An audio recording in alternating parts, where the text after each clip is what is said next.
Militants from the Islamic State group have seized Karakosh, the biggest Christian town in Iraq. It's thought that some 200,000 people have fled fighting there in recent days. Meanwhile, bombs went off in the capital and the oil town of Kirkuk, killing dozens. And we can speak live now to Richard Becker from the Answer Coalition.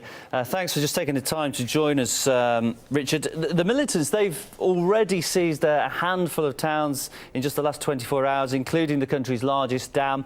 I mean, they are rampant at the moment. It seems that neither the Kurdish forces nor the government can do much about it to stop them. Why do you think they're enjoying what appears to be such incredible momentum?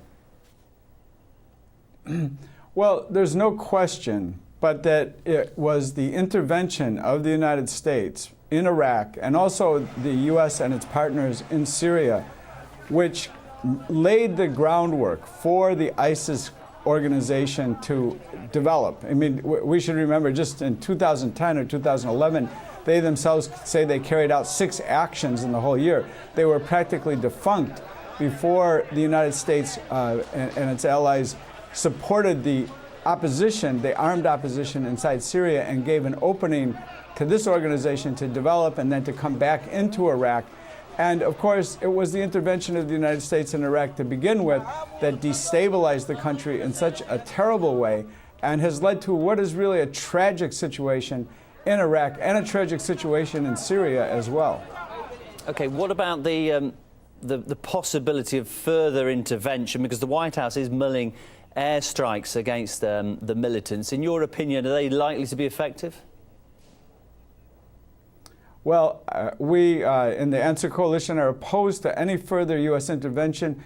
We, from the very beginning of the Iraq War in 2003, warned of the potential consequences. Of course, we could not know the specifics, but the consequences would be horrific for the people of Iraq. And now the idea that the United States would come back in again holds no greater promise of a better situation or better life for the people of Iraq than it did back then.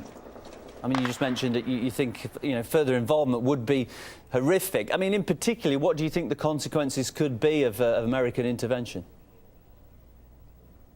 Well, what will move the United States government to intervene will not be humanitarian concerns, but rather a fear of losing all that they had hoped to build up, what was really a dependent client government in Iraq. The seizure of the dam is extremely serious for the people of Iraq because it gives ISIS, which is a thoroughly reactionary organization, the possibility to both flood areas of the country and deprive people of water.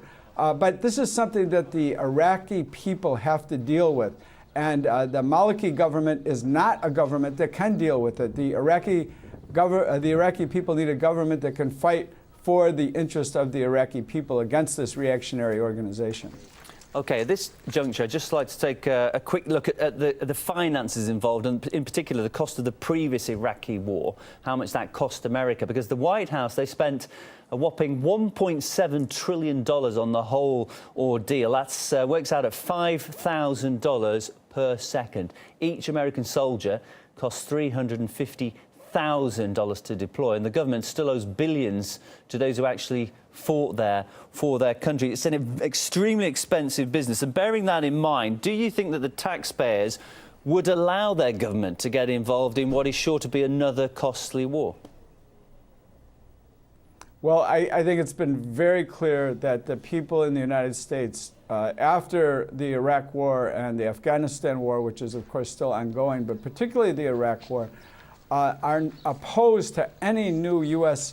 intervention in the Middle East. That became clear at the time of the near intervention last September into Syria.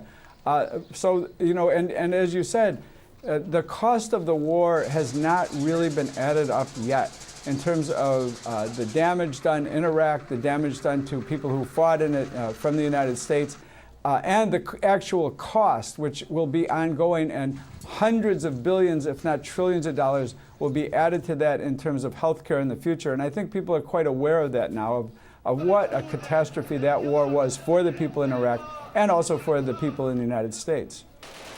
Okay, thanks so much for joining us and just giving us your thoughts on the situation. Speaking to Richard Becker from the Answer Coalition. Thanks so much.